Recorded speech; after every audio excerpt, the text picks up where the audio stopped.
शिकवण लावा, तेव्हा तो गणेशोत्सव. कलौ चंडी विनायक ही दोन देवता कलियुगात शीघ्र फलदायी म्हटलेले आहे, गणपती आणि देवी. म्हणून कलियुगात या दोन देवतांची उपासना मोठ्या पद्धतीत होईल. आमच्या ओवाणी समाजामध्ये कुलदेवीचा कुलस्वामिनीचा पौर्णिमा उत्सव मोठ्या पद्धतीत साजरा होतो. देवीचा उत्सव आहे. भले गणपती बाप्पांच्या पिता महादेवांना एक महिना दिलेला आहे, अख्खा श्रावण. गणपती बाप्पाचे 10 दिवस आहे, पण धूमधडाका. या देवतांनी आपापल्या जबाबदाऱ्या वाटून घेतलेल्या आहेत बरं का. देवशयनी एकादशी पासून विष्णू जेव्हा रिटायरमेंट म्हणजे थोड्या अवधी करता रजा टाकतात, देवशयनी ते देवप्रबोधिनी, आषाढी ते कार्तिकी या दरम्यानचा कालावधी या देवतांनी वाटून घेतलेला आहे. विष्णू तुमची जबाबदारी 10 दिवस, गणपती बाप्पा म्हणतात 10 दिवस मी सांभाळून घे.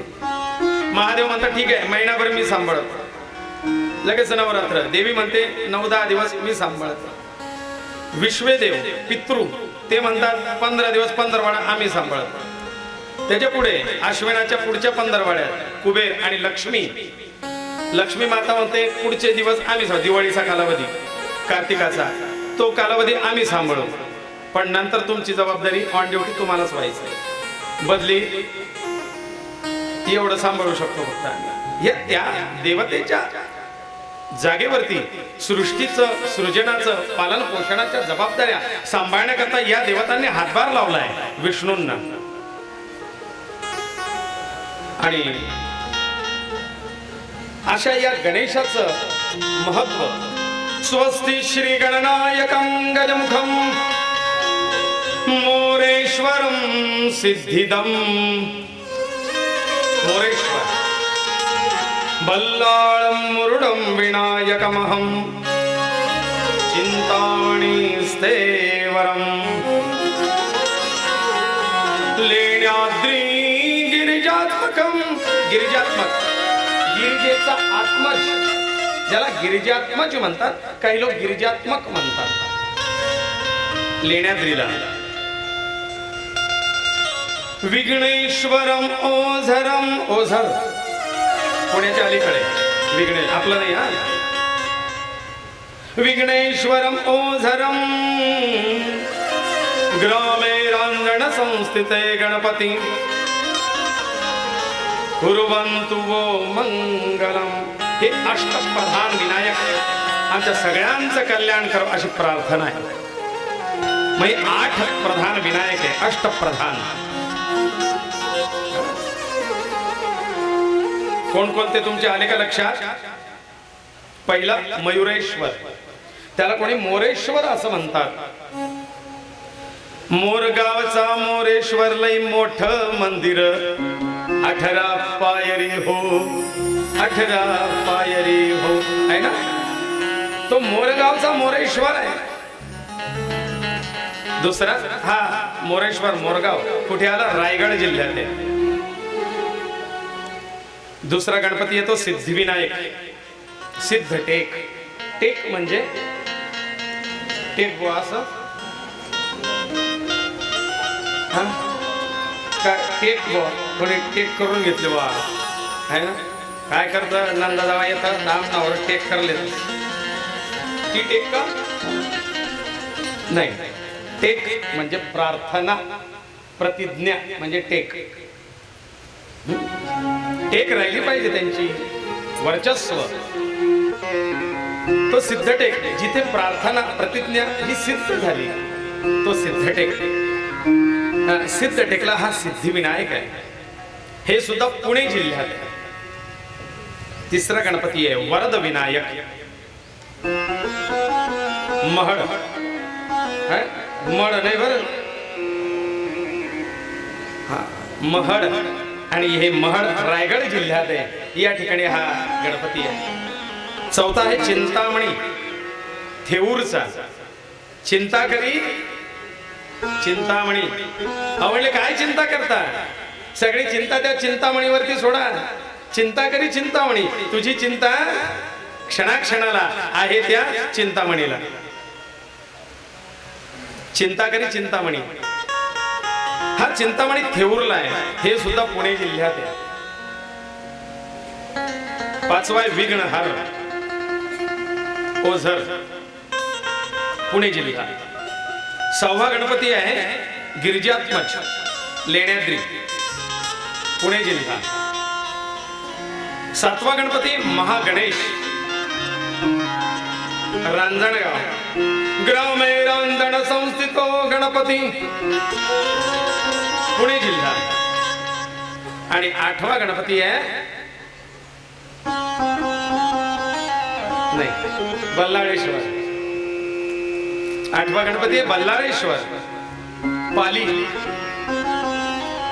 पालघर जिल्हा. पालघर पालीचा बल्लाळेश्वर. ही अष्टप्रधान विनायक आहे. अष्टविनायक यांना म्हणतात. च्या व्यतिरिक्त आपल्या महाराष्ट्रात अनेक गणेशाची प्रसिद्ध ठिकाणे आहेत. कोणी टिटवाळ्याचा गणपती आहे ना, कोणी लालबागचा राजा, कोणी सारसबागचा गणपती, गणपतीपुळ्याचा गणपती, इकडे आपल्या जालन्याकडे राजूरचा गणपती. अहो लांब कशाला जाता, आपला पद्मालयचा गणपती. अशी एक नाही दोन नाही, आपल्या महाराष्ट्रात सिद्ध गणेशाची अनुभव सिद्ध जागृत गणेशाची एकूण 21 स्थान आहे. आपल्या महाराष्ट्रात जागृत गणपतीचे 21 स्थान आहे. ऐकायचे. पहिला कसबा पेठचा गणपती, कसबा पेठ पुणे. आणि बहुतेक गणपती तिकडेच जाऊन बसलेत म्हणून पुण्याला विद्येचं माहेरघर म्हणतात, कारण विद्येची देवता तिकडे जाऊन बसले. गणपतीची मोठ्या प्रमाणात उपासना तिकडेच. दगडूशेठ हलवाई पुणे आहे ना. दुसरा गणपती देवस्थान सांगली, आराध्य दैवत त्याला असं म्हणतात. सांगलीचा गणपती जागृत गणपती आहे बरं. तिसरा आहे नवसाला पावणारा गणपती म्हणून आहे नांदेड. चौथा आहे गणपती सीताबर्डी, सीताबर्डीचा नागपूर. पाचवा गणपती पुळ्याचा गणपती आहे, त्याला स्वयंभू गणेश असं नाव आहे गणपतीपुळ्याचं. सहावा आहे चिंतामणी कळंब यवतमाळ जिल्ह्यात जागृत गणपतीचं स्थान आहे. खूप मोठी यात्रा वगैरे असते कळंब. सहावा चिंतामणी. सातवा आहे सारसबागचा तळ्यातला गणपती असं म्हणतात, तळ्यातला गणपती सारसबाग पुणे.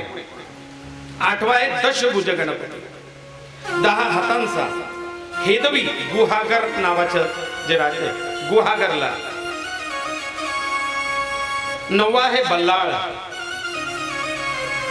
10वा आहे मंगळमूर्ती चिंचवड, चिंचवड देवस्थान मोराया गोसावी. महागणपती टिटवाळा मुंबई. दुसरा महागणपती नवगण राजुरी बीड मराठवाडा. माळीवाडा गणपती नगर, माळीवाड्याचा गणपती म्हणतात, तोही जागृत गणपती देवस्थान आहे. मोदकेश्वर गणपती नाशिकला आहे. नाशिकला तर तसे बरेच गणपती आहेत, पण मोदकेश्वर गणपती म्हणून जागृत देवस्थान आहे. 16वा आहे विज्ञान गणेश. काय नाव? विज्ञान गणेश. विशेष नाव आहे ना. या विज्ञान गणेशाची कथा पण आपल्याला ऐकायची. काय या गणपतीला विज्ञान गणेश असं म्हणतात? 17वा आहे सिद्धिविनायक आंजर्ले दापोली. 18वा सिद्धिविनायक तासगाव सांगली, त्याला गारेचा गणपती असं म्हणतात. 19वा आहे सिद्धिविनायक नांदगाव जिल्हा रायगड. 20वा गणपती सिद्धिविनायक प्रभादेवी मुंबई. आणि 21वा गणपती आहे दिगंबर सिद्धिविनायक, दिगंबर सिद्धिविनायक गणपती कडाव जिल्हा कर्जत. ही 21 जागृत गणपतींची स्थानं आपल्या महाराष्ट्रात आहेत. आता याच्या पलीकडे आणखीन एक विशेष सांगतो. आपण ऐकले अष्टविनायक, आपण ऐकले महाराष्ट्रातले 21 सिद्ध गणेश. जसं देवीचे 3.5 शक्तिपीठ आहेत है ना. काशी उज्जैन, प्रयाग, नाही का, कोल्हापूर, तुळजापूर, माहूर, वणी आहे ना. कोल्हापूर, तुळजापूर, माहूर आणि वणी ही देवी भागवतात 3.5 शक्तिपीठांची नावं आपण ऐकले. शनी महाराजांची 3.5 शक्तिपीठ आहेत. शनी महाराजांची 3.5 शक्तिपीठ, तसे गणपतीची पण 3.5 शक्तिपीठ आहेत बरं का. आपण अष्टविनायक यात्रा करतो, पण 3.5 शक्तिपीठांची यात्रा काही कोणी करायला पाहिजे. पण 3.5 शक्तिपीठ आहे हे आपल्याला माहिती नाही. हे गणपतीचे 3.5 शक्तिपीठ, एक श्री क्षेत्र मोरगाव, पुणे. या मोरगावच्या मोरेश्वर गणपतीला, त्या मोरगावला एक वैदिक काळातलं नाव आहे भूस्वानंदपूर. काय नाव आहे? भूस्वानंदपूर. आता हे भूस्वानंदपुराचं काय रहस्य आहे हे मी तुम्हाला शेवटच्या दिवशी सांगेन, तुम्हाला आठवण राहिली तर. 6व्या किंवा 7व्या दिवशी मी तुम्हाला ते क्लिअर करतो. भूस्वानंदपूर म्हणजे काय. दुसरं आहे श्री क्षेत्र राजूर, जालना, राजापूर. राजापूरला असलेला भला मोठा गणपती राजूरचा गणपती, हे दुसरं शक्तिपीठ आहे गणपतीचं. तिसरं शक्तिपीठ आहे म्हणजे अर्ध शक्तिपीठ, 3.5 आहे ना, अर्ध शक्तिपीठ आहे श्री क्षेत्र चिंचवड, पुणे. हे अर्ध शक्तिपीठ आहे. किती झाले? 2.5. आणि तिसरं शक्तिपीठ आहे जे तुम्हाला माहिती नाही, ज्याची महती, जी माहिती असायला असली पाहिजे आपल्या प्रत्येकाला, कारण ते आपल्या फार जवळ आहे. पद्मालय. हे पद्मालयचा गणपती हा 3.5 शक्तिपीठातला एक गणपती आहे. एवढं त्याचं महत्व आहे. म्हणजे अष्टविनायकाच्या पुढे एक पाऊल पद्मालयाने टाकलेलं आहे. पद्मालयाच्या गणेशाची काय कथा ही सुद्धा आपल्याला ऐकायची बरं का. पद्मालय एवढं श्रेष्ठ? पद्मालयाला 2 गणपती आहेत. पद्मालयाला 2 गणपती आहेत. कोणीतरी आवाज दिला, मला सांगा, आमोद आणि प्रमोद बरोबर आहे का? हा, तिथेच म्हटलेलं आहे तसं.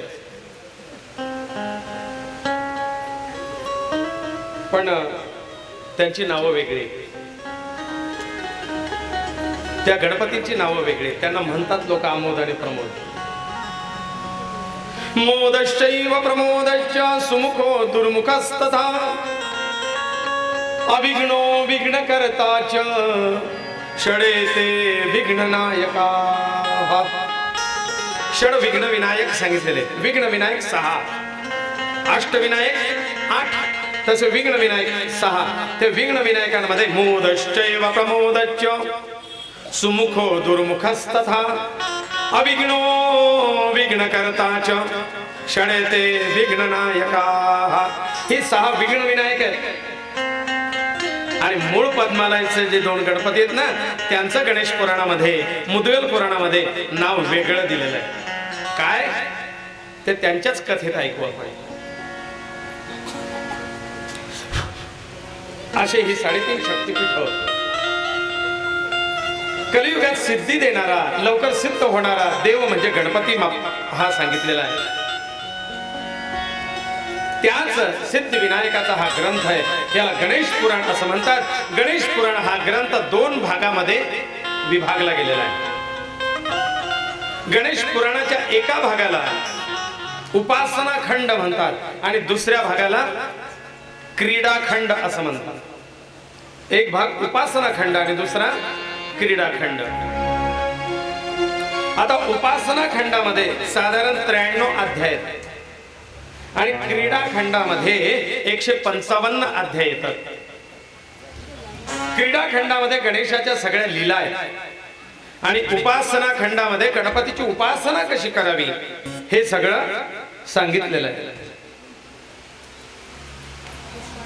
असा हा गणेश पुराण ग्रंथ 155 अधिक 93 हे सगळे गणेश पुराणातले अध्याय, साधारण 250. आणि हे पुराण ब्रह्मदेवांनी व्यासांना सांगितलं. महर्षी वेदव्यास भगवान की. महर्षी वेद व्यास या 18ही पुराणांचे रचिता, नाही उपपुराणांचे रचिता, नाही उपपुराणांचे रचिता. 54 नावं ऐकलेत ना आपण. मग असा हा महर्षी वेद व्यास. महर्षी वेद व्यासांना ब्रह्मदेव सांगतात गणेश पुराण. महर्षी वेद व्यासांकडून भृगु ऋषींनी ऐकलंय गणेश पुराण. हा प्रवाह कसा चालत आला तो बघायचा. भृगु ऋषींनी राजा सोमकांताला सांगितलेला आहे. राजा कोण? सोमकांत. आणि मग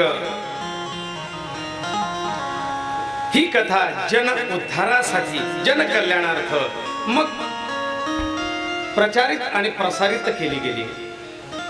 तेच व्यासांचे सतशिष्य सुत महामुनी आपल्या शौनकादी 88,000 ऋषी जे की नैमिषारण्य क्षेत्रामध्ये एकत्र जमलेले होते एका विशिष्ट यज्ञासाठी. आणि त्या यज्ञामध्ये ज्ञान यज्ञ, तपो यज्ञ, ज्ञान यज्ञ, तप यज्ञ असा जो काही चाललाय, या ज्ञान यज्ञामध्ये आणि तप यज्ञामध्ये या गणेश पुराणाच्या कथांचं चिंतन चाललंय. मग या कथा सुत महामुनी व्यासासनावरती बसून 88,000 ऋषींना सांगतात. ऋषींनी सांगितलं, महाराज भागवत कथा ऐकली, रामकथा ऐकली, शिवपुराण ऐकलं, देवी भागवत ऐकलं, नारदादी 18 पुराण ही सगळे ऐकायचे. काहीतरी आणखीन सांगा, काहीतरी आणखीन सांगा. जी जिज्ञासा वाढत गेली त्या जिज्ञासेपोटी सुत महामुनी शौनिकाधिकांना सांगतात, ऋषी हो, यावेळी मी तुम्हाला गणेश महापुराण कथा सांगणार आहे. काय बरं वैशिष्ट्य या गणेश महापुराणाचं?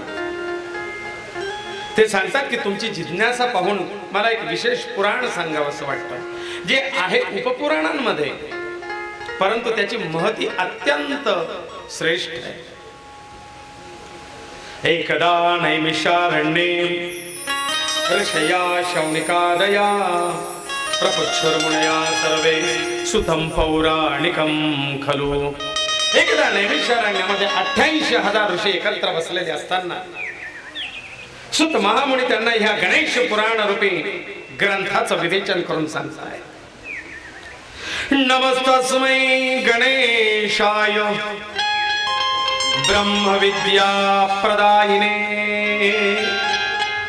ऋषी हो, आधी त्या गणेशाला वंदन करूया. आधी त्या गणेशाला वंदन करूया जो ब्रह्म विद्या प्रदायिने, जो ब्रह्म विद्येचा प्रदान करणार आहे. ह्या 14 विद्या 64 कला हे किरकोळ आहे ना.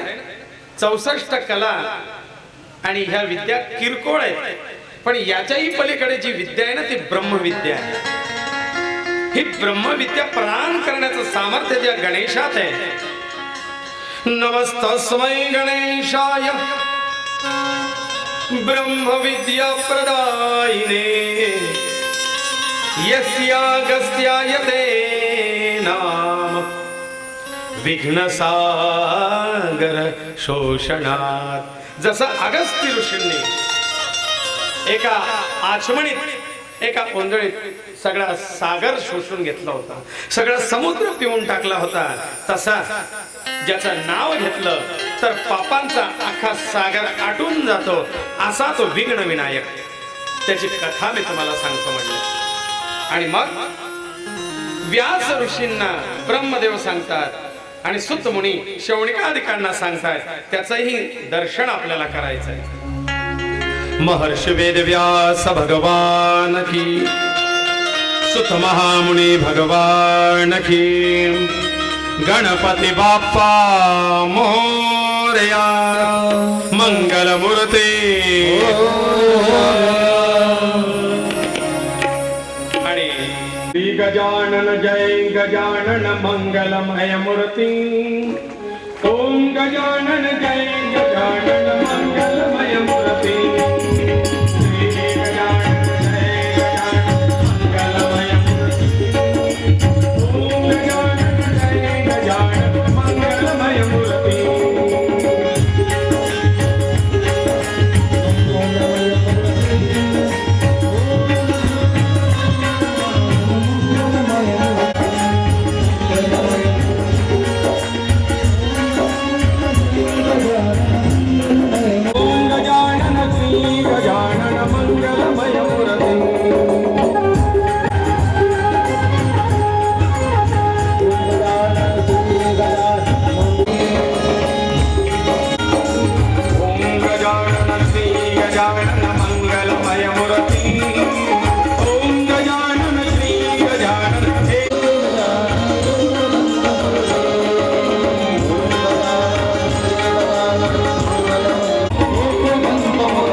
सोमकांत राजाला भृगुऋषी हे पुराण सांगतात यात या गणेशाच्या कथा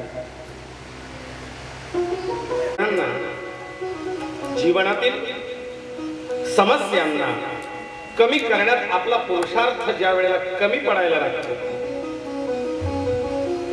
असं वाटू लागलं की त्यावेळेला त्यातून बाहेर पडण्यासाठी अस्तित्वाच्या ऊर्जेचा लाभ अस्तित्वाच्या ऊर्जेचा लाभ घेऊन शक्तीपूर्ती होऊ लागते शक्तीचा पुरवठा होऊ लागतो त्यावेळेला कार्यपूर्ती कार्यसिद्धी होते आणि त्या शक्तीला लोक कृपा असं म्हणतात संत त्या शक्तीला कृपा असं म्हणतात आणि ही कृपा ज्याच्याकडून प्राप्त होते त्या उगम स्रोताला श्री गणेश असं म्हणतात गणपती बाप्पा मंगलमूर्ती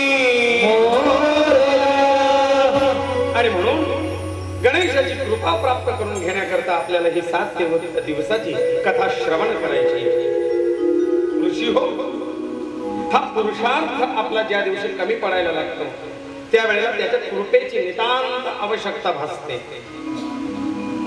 आणि अशीच कृपेची गरज या सोमकांत राजाला भासली होती आणि म्हणून या सोमकांत राजावरती त्या कृपेचा वर्षाव व्हावा याकरता भृगु ऋषींनी सोमकांताला सांगितलेली ही गणेश महापुराण कथा आहे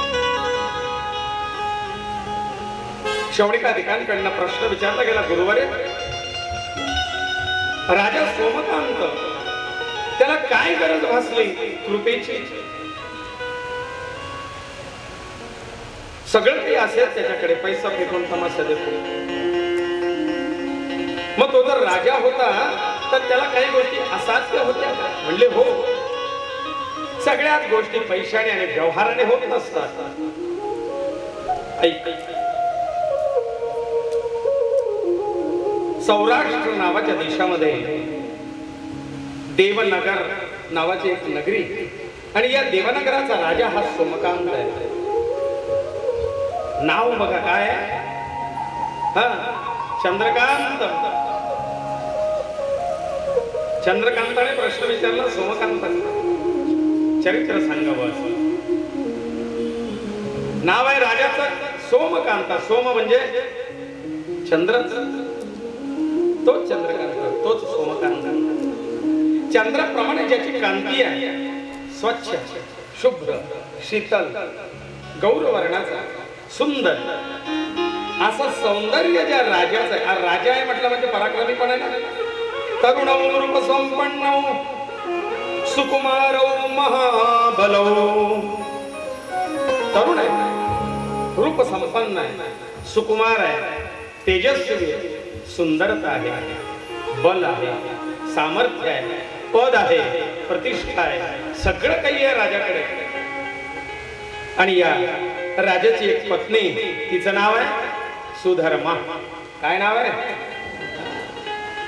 आताची नावं, पहिली नावं पहा बरं. आमचे पोतदार काका म्हणतात, काय झालं? हो हो, त्यांना देतो ना संधी, विषयाकडे येतो आणि तुमचा जास्त वेळ पण घेणार नाही. हा बा, तुम्ही जास्त वेळ घेतला तर गुरुजीला जेवण द्यायचं नाही, असं काही बोली नाही आपल्याला. ते म्हणायचे पूर्वी लोकांचं 5 अक्षरी नाव, हळूहळू त्या 5 अक्षरी नावातून 4 अक्षरी झाले. 4 अक्षरातून 3 अक्षरावरती आले. 3 अक्षरातून 2 अक्षरी नावावरती लोक आले आहे ना. राजा, पिंट्या, सोम्या, गोम्या, चिबू, आप्पा. आणि आता म्हणले त्या 2 अक्षरावरतून 1 अक्षरावरती आलेले. त्या दिवशी काकांनी सांगितलं, म्हणले श्री, ओम. आता ओम असे 2 अक्षर लिहायचं काम नाही, नुसता ओम काढलं की झालं म्हणले. 1च अक्षरावरती इतकं शॉर्टकट वरती येऊन गेलेलं आहे. तस काय नाव आहे? सोमकांत. गुणाप्रमाणे नाव. सुधर्मा, जी धर्मशील आहे, जी धार्मिक आहे, जी आचार संपन्न आहे, जी विचार संपन्न आहे, सुधर्मा. आणि यांना एक मुलगा पण आहे बरं का. याचं नाव आहे हेमकंठ. बघा, आणि हे शास्त्र आहे. नामकरण संस्कार नावाचा एक संस्कार आहे. आणि हिंदू धर्म संस्कृतीप्रमाणे प्रत्येकावरती 16 संस्कार व्हावेत. परंतु या 16 संस्कारांपैकी 16च्या 16 शिल्लक आता राहिले नाही, म्हणजे तुम्ही ठेवले नाही. आमच्याकडे होतात अजून. तुमले तर लग्नाला संस्कारले बी घाई आवरण मार, अर्धा तास. किती वेळ लागतील मी दिला? अर्धा तासात नाही, 15 मिनिटात आवाज. म्हणजे माझा यांचा काही हे म्हणतात तर आमचा काही वैर नाही. पण तुम्ही फोटोग्राफरला 3-3, 4-4 तास सगळे शूटिंगला आणि फोटोला देतात. ब्राह्मणाला अर्धा 1 तास सुद्धा विधीला देत नाही आहे ना. आणि मी सांगतो, तुम्ही 1.5 लाखाचे, 2 लाखाचे, 5 लाखाचे, 5-5, 7-7 जरी शूटिंग आणि फोटोग्राफर लावले, पण जवळ ते सर्टिफिकेट लेवाले जातच. मॅरेज सर्टिफिकेट सही कोणाची लागली? का फोटोग्राफर? वाजेवाले 25,000 घेणारा, डीजे वाले 1.5 लाखाची सुपारी घेणारा, सटाणा बँड, यशवंतराव महाराज बँड 1.5 लाखाची सुपारी महाराज. 8-5 ते 4 जाऊ करतच तुम्ही.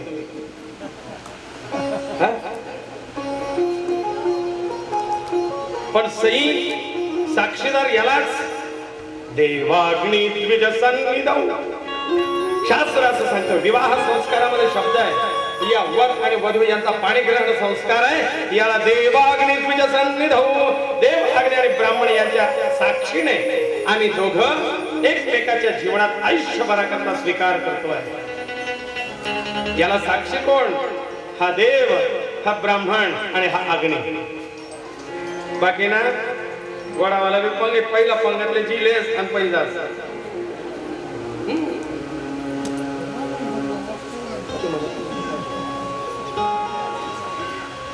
देवाग्नी द्विज सन्निधौ. आणि शास्त्राने सांगितलंय, हे मान्य नसेल तर सरकारने सुद्धा सांगितलंय. ते म्हणतात पहिले साक्षीदारांमध्ये तुमचे 2 नातेवाईक आणि 1 ब्राह्मण. नाही महाराज, तिकडे सांगा ना साहेबांना. नाही महाराज, ब्राह्मणांना आम्ही फक्त 5 दिले होते, पण 1.5 लाखाचा सुपारीवाला वाजावाला आहे आमचा, त्याला चालेल का? सुविधा तेवढ्या दिल्या पाहिजे ना त्यांनी. तिथे सई यांनाच ग्राह्य घेतलं जातं. म्हणजे शास्त्रही तेच सांगतं आणि सरकारही तेच सांगते की तुम्हाला साक्षीला यांचीच सही लागणार आहे. अरे मग त्यांना विधी करायला वेळ तर द्या. मुहूर्तात नाहीच नाही आहे ना, मुहूर्तात लागत नाही. जेवढा थोडाफार वेळ याच्या वाट्याला येतो, हे बरं आपलं विचार म्हणतात बस आता ही नवरदेव तेव्हा ही नवरदेव, तो नवरदेव मंडपात येतो, ही बाबा आपले प्लास्टर करायला ते येत नाही लवकर. सगळ्यात खोळंबा होतो, मुहूर्त सगळे जातात, लोक जेवण करून जातात निघून. अरे लग्नाच्या निमित्ताने जेवण आहे का जेवणाच्या निमित्ताने लग्न आहे? संस्कार झाल्यानंतर मग ते भोजन आधीच पंचवटून जातात. लोक पण म्हणतात मिष्टान इतरे जना. आलेले नातेवाईक म्हणतात काय हो जेवाले कर पंगत सुरू द्या, आता एवढा वेळ नाही, आमच्या गाड्या आहे, तुमनं काही बी करा आहे ना. चांगलं जमणं तुमनं तरी आमले बोलावं नका झालं चहा आले आहे ना. आणि तुम्हाला काही भानगडी व्हायला तरी कोर्टा आमले बोलावू. मिष्ठान इतरे जना बस. पण ज्या निमित्ताने आहे, जे प्रधान कार्य आहे त्याच्यात तो विधी, तो संस्कार, त्यालाच आपण वेळ देऊ शकत नाही. कसे लग्न टिकतील होते, कसे ते संसार कसे टिकतील, कसा एकमेकाप्रती विश्वास राहील, ते सांगण्याकरता त्या पुरोहिताला वेळ तर मिळाला पाहिजे की ते पाणीग्रहण संस्कार म्हणजे काय, ते सप्तपदी म्हणजे काय, 7 पावलं ते त्याचा अर्थ काय हे सांगायला वेळ तर द्या. नाही आपलं चित्र पहिला लग्न म्हटलं की सगळं तेच. आता नाहीये खालच्या हॉलमध्ये, आज इथले तिथे तोंड फिरायचे. संस्काराला महत्व द्या. ते संस्कार त्या वधूवरांना कळालेच तर त्यांचं जीवन सार्थकी लागेल. नाही तर बस. आमच्या मॅडम आम्हाला रोज कथा सांगतात कोर्टातल्या, गुरुजी आज वर्ष सुद्धा पूर्ण झालं नाही अशी जोडी आलेली होती फारकती घ्यायला, घटस्फोटाची केस, ज्यांच्या लग्नाला वर्ष पण नाही पूर्ण झालेलं. काय समजून घेतलं तुम्ही एकमेकाला की इतक्यात तुम्हाला घडत नाही? त्यांचे आणि माझे विचार पटत नाही. आधी 2-2 तास फोनवर गप्पा मारत होते तेव्हा.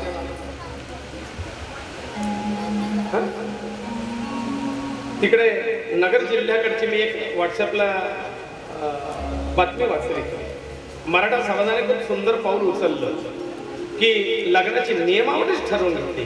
केव्हापासून केव्हा जाग आली, हे पुणे प्रकरण घडल्यापासून. हुंडा द्यायचा नाही, मौल्यवान वस्तू द्यायच्या नाही, विनाकारण कौतुक करायचं नाही, लग्नाच्या आधी प्री वेडिंग शूटिंग बंद, लग्नाच्या आधी यांना फोनवर बोलणे, मौज मजा फिरायला जाणे याची बंदी, विनाकारण अनावश्यक असे लोकांना त्रासदायक ठरतील असे उग्र फ्रिक्वेन्सीचे वाद्य बंद, अनावश्यक असलेला खर्च लग्न सोहळ्यातला तो बंद,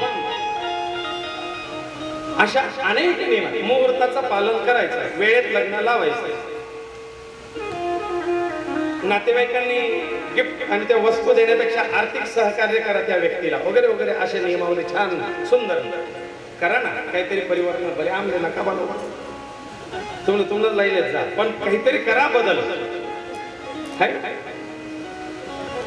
काहीतरी चांगलं परिवर्तन घडलं पाहिजे. तेव्हा तर त्या नवरदेव नवरीला संस्कार लागतील. यांना हेमकंठ नावाचा मुलगा आहे, नाव आहे हेमकंठ. हेम म्हणजे सोनं आणि कंठ म्हणजे गळा. सोन्याचा गळा ज्याचा होता, का गळ्यात सोनं होतं, गळ्यात सोनं असणारा तो हेमकंठ नाही. ज्याचा गळा सोन्यासारखा होता, सोन्यासारखा गळा म्हणजे सोनं जसं मौल्यवान आहे तसा त्याचा मौल्यवान गळा आहे, सुमधुर आहे, गोड गळा आहे. त्याच्याही पलीकडे जाऊ, ज्याचा एक शब्द न शब्द मूल्यवान आहे, ज्याचं बोलणं अमौलिक आहे, असा तो हेमकंठ. आणि महर्षी वेदव्यास या गजानन गणेश कथेचा आनंद भृगु ऋषींना सांगतात. भृगु ऋषी राजा सोमकांतादिकांना सांगताय. सुत महामुनी शौनिकादिकांना सांगतात. त्वं साक्षात् आत्मासि नित्यं ऋतं वच्मि सत्यं वच्मि अवत्वं माम् अववक्ताम् अवश्रोतारम् अवदातारम् अवधातारम् अवानुचान् अवपश्यातात् अवपुरस्तात् अवोत्तरातात् अवदक्षिणातात् अवचोर्ध्वातात् अवादरातात् सर्वतो मां पाहि पाहि समन्तात्. त्वं वाङ्मयस्त्वं चिन्मयः त्वमानन्दमयस्त्वं ब्रह्ममयः त्वं सच्चिदानन्दाद्वितीयोऽसि त्वं प्रत्यक्षं ब्रह्मासि त्वं ज्ञानमयो विज्ञानमयोऽसि.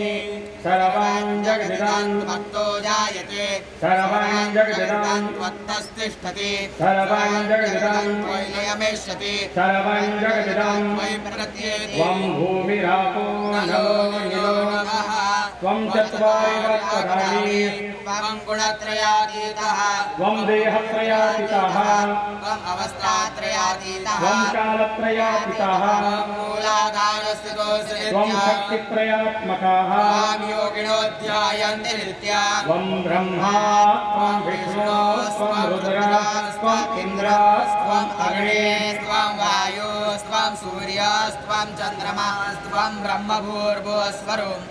गणादिं पूर्वमुच्चार्य वर्णादिं तदनन्तरम् अनुस्वारः परतरः अर्धेर्दलगीतं तारेण रुद्धम्. एतत् तव मनुस्वरूपम्.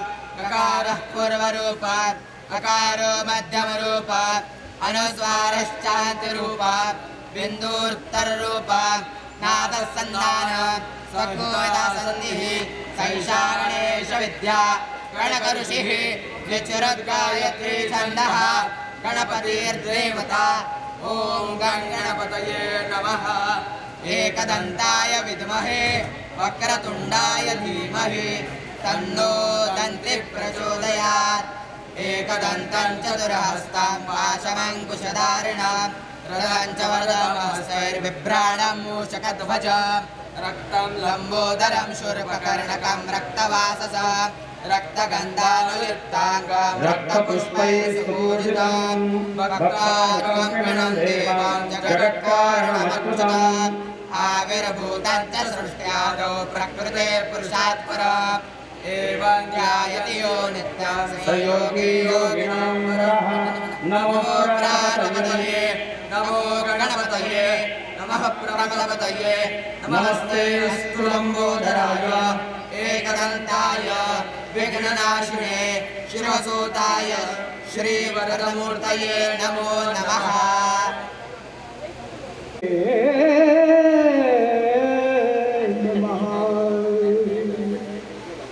जेव्हा गणराज येतो तेव्हा हर्ष उल्हास होतो. संदेश उत्सवाचा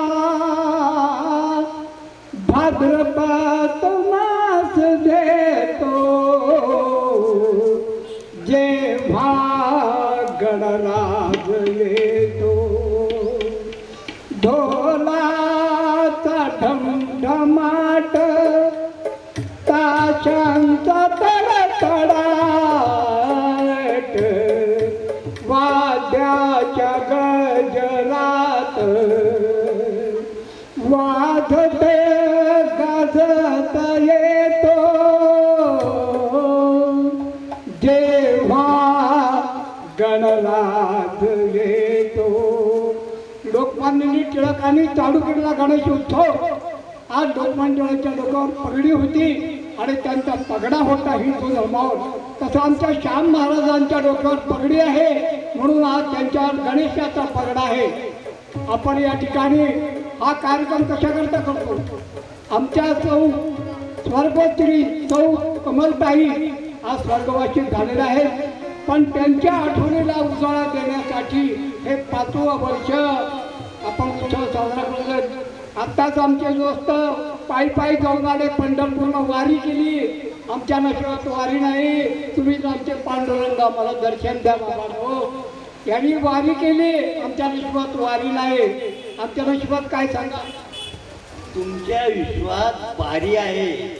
तुम्ही गौतमी पाटलाच्या त्या याला होते आणि जवळजवळ 28 लाख लोकांनी मोबाईलवर तुम्हाला लाईक दिलेले आहे. होय, ह्या इथं नका सांगू ते. इथं आपल्या ताईंबद्दल बोलायचं आपल्याला. आता आमची ती गौतमी झाली, आता सिरियलमध्ये गेली, माझा आशीर्वाद खरा झाला. पण आता आमच्या ताईचं काय स्वर्गामधून बघायली ताई की माझ्या चाळीसगावला काय उत्सव होतो, सुंदर उत्सव होतो. अरे लक्ष्मणाला काय था, लक्ष्मणाचं सौभाग्य घेऊन ती गेलेली आहे. लक्षात ठेवा, त्यांनी काय घेऊन गेले? 3 सुना सुंदर दिल्या, 3 सुंदर पोरं दिले, कर्तव्यदक्ष पोरं दिले. हा सगळा परिवार त्यांच्यासाठी इथं हजर आहे. अहो आपल्याला मन भरलं महाराजांचं ऐकून, पण पोट खाली आहे. पोटामध्ये कावळे राहिले ना तर किती जरी कोणी गीता सांगितली तर लोकांना ऐकू वाटत नाही. ध्यान करा. पण मला त्या कमलताईबद्दल बोलल्याशिवाय राहणार नाही. मला निंदा आवडत नाही, स्तुती केलेली परवडत नाही, पण वस्तुस्थिती सांगितल्याशिवाय मत राहावं नाही. म्हणून म्हणतो मी, जेव्हा जेव्हा सुट्टी देईन कमला देवीचा येतो, जेव्हा जेव्हा स्मृती दिन कमला देवीचा येतो, मोहछाव खास होतो. कमला देवी काय घेऊन दिली? सुवर्णाच्या पावलानी कमला आली संसारी, सौभाग्याचं लेन लेऊन गेली ती देवा घरी. जेव्हा जेव्हा आठवण कमला देवीची येते तर महोत्सव जोरात होतो. अन्नाकडून अन्नदान होतं, नाव त्यांचं अन्न आहे. मग ते अन्नदान करणार ते काय करणार? मला त्यांच्याबद्दल एकच सांगायचं, माझ्या कार्यक्रमात सुद्धा सगळ्यांना वळी आणि जिलबी खाऊ घातली. काय आता 5-7 दिवस नुसतं खायचं, टाकायचं पोटात, ताटात टाकायचं नाही. आपण ऑनलाईन मागवतो आणि ताट पुसू खातो. आणि जेव्हा कोणी फुकट बोलत नाही, कारण सर्वांना अरुण जाधवचं आईचं गाणं ऐकायचं. तुम्ही थोडं ऐकवा म्हणजे आरती तयारी होईल. तुझ्या कृपेने लाभले मग मोठेपण, पूर्वजन्माची पुण्याई तुझ्या पोटी जन्मा आलो. अण्णांच्या आशीर्वादाने जगी धन्य धन्य झालो. जन्मदात्याच्या चरणी घालू लोटांगणा, घडी घडी येते आई तुझी आठवण. आता तुम्ही आई म्हणा, उशीर नको. देवा देवा क्षणभर उघड नयन देवा, क्षणभर उघड नयन देवा.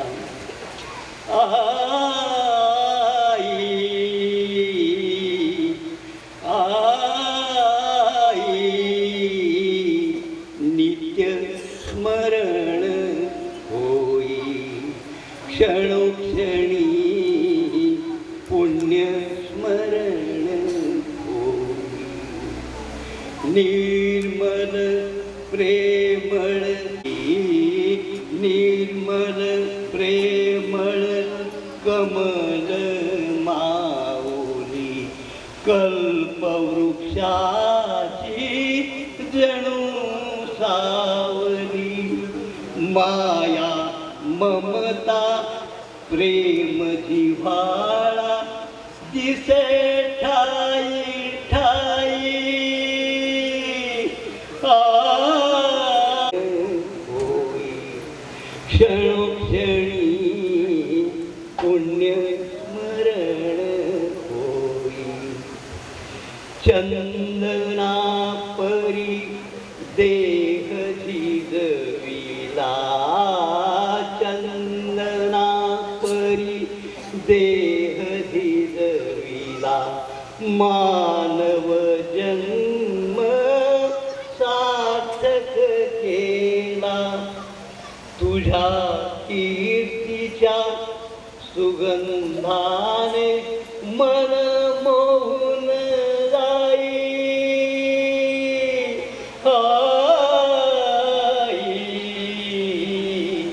नित्य स्मरण होई क्षणोक्षणी पुण्य स्मरण होई संस्काराचा देऊन ठेवा संस्काराचा देऊन ठेवा देवाजीच्या गेलीस गावा देवाजीच्या गेलीस गावा जसे पाखरू पियाई नित्य स्मरण होई क्षणोक्षणी पुण्य स्मरण होई किती सांगू मी तुझ्या आठवणी किती सांगू मी तुझ्या आठवणी संपत नाही डोळ्यातील पाणी आठवणींचा पाझर फुटता नयन भरून येई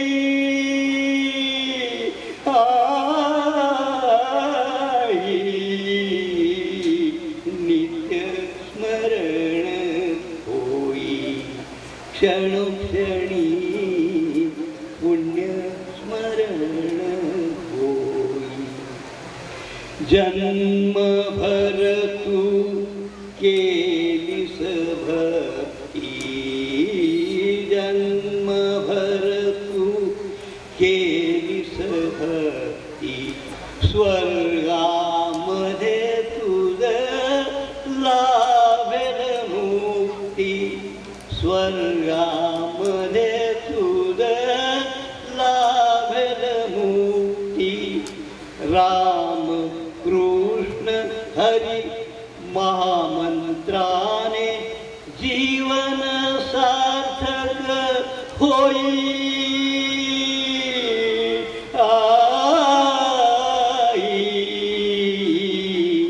नित्य स्मरण होई क्षणोक्षणी पुण्य स्मरण या ठिकाणी भोजन महाप्रसादाचा मंडप मागच्या बाजूला आहे. आलेल्या श्रोत्यांनी टप्प्याटप्प्याने त्या मंडपामध्ये जाऊन भोजन प्रसादाचा लाभ घ्यायचा आहे. सगळीच मंडळी एकदम गेली तर त्या ठिकाणी गर्दी होईल आणि वाढणाऱ्यांनाही अडचणी येतील, वाढणाऱ्यांना त्रास होईल. जास्त अनिवार्य आहे आशाने लवकर महाप्रसाद घ्यायचा आहे. टप्प्याटप्प्याने राजा सोमकांताला एवढी सुंदर कांती आल्यानंतर सुद्धा एकदा अचानक अशी काही व्याधी आली की या व्याधीमुळे त्याच्या अंगावरचे गात्र क्षीण होत चालले होते. त्याला त्या काळात नाव होतं गलित कुष्ठ. सुंदर राजा, परंतु त्याला कुष्ठ रोगाची प्राप्ती झाली आणि आपण राजा असून त्वचा विकाराने कुठल्या चेहऱ्याने जनतेच्या समोर सामोरं जावं याची चिंता राजाला लागली आणि म्हणून यातून बाहेर निघण्याचा काही मार्ग आहे का, म्हणून आपण ऋषींना शरण जाऊ. ते गुरूंना शरण येतात आणि भृगु ऋषींच्या आश्रमामध्ये येतात आणि भृगु ऋषी त्या राजाला सांत्वनासाठी आणि पुढचा मार्ग तो गणेश पुराणाचा देत आहेत, जी उपासना देत आहेत ती आपण उद्याच्या कथामागमध्ये पाहू. आता आरतीला सगळ्यांनी उभं राहायचं.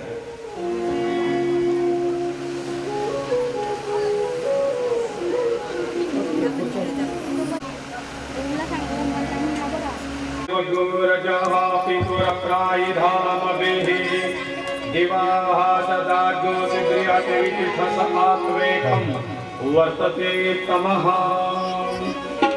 मंगलदायक सिद्धि विनायक आरती तुझा.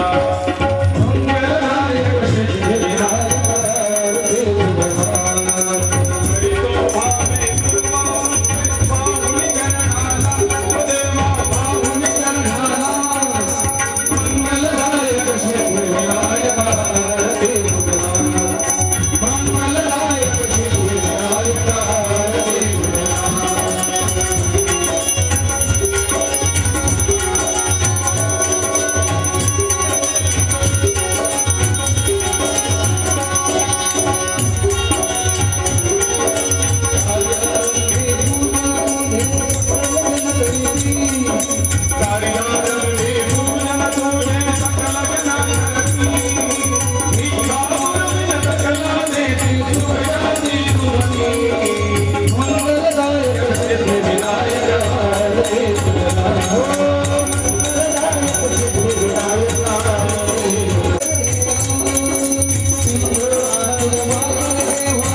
उपासलेला दृढता नमामि तुझे वसंतांस सदा नमामि सत्कर्म योगे वयघालमावे सर्वामुखी मंगल बोलवावे ज्या ज्या स्थळी हे म्हणजाय माझे त्या त्या स्थळी हे निजरूप तुझे मी ठेवितो मस्तक ज्या ठिकाणी तेथे तुझे सद्गुरु पाय दोन्ही अलंकापुरी पुण्यभूमी पवित्र तिथे नांदतो ज्ञानराजा सुमाला तया ईश्वर कर्माचा